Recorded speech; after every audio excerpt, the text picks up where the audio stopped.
Shalom, друзья! Shalom, dear friends. A very special season is coming in Israel. This week, Jews all around the world celebrate Purim. In Corinthians, Apostle Paul said about the Old Testament, these things happened to them as examples, and were written down as warnings for us, on whom the culmination of the ages has come. This means that God is no longer speaking only to the Jews through the Old Testament, but to all who believe in Him. What does Purim tell us today? I'm sure you know this incredible story of the salvation of the Jewish people, written in the book of Esther in the Bible. In a nutshell, during the reign of King Ahasuerus in Persia, where the Jewish people were captured, a young Jewish girl named Esther became the queen of Persia. Her uncle Mordechai refused to worship Haman, who was the king's right-hand man. Haman was a prideful man, and he decided not only to take revenge on Mordechai, but also to destroy his entire nation.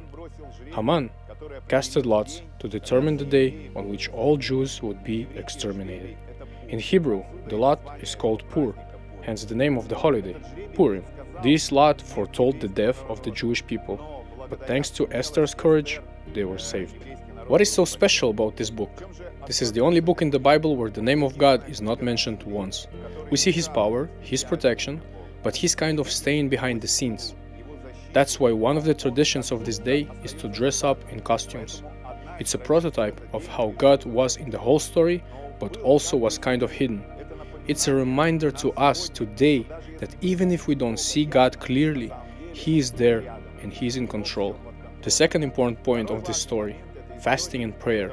Before Esther risked her life, she told all the Jews to fast and pray for 3 days.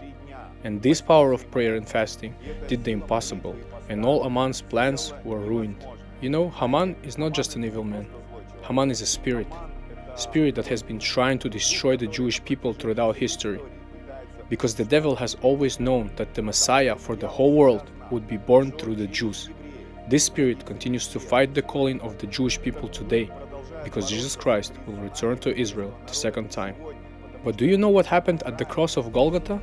Everything that God has promised to the Jews and everything that applied only to Jews was extended to every believer through Jesus Christ. And now, God stands for you as He has always stood for the Jews. These Hamans also rise up in your life, but the good news of Purim is that God will never forsake His people, those who believe in Him.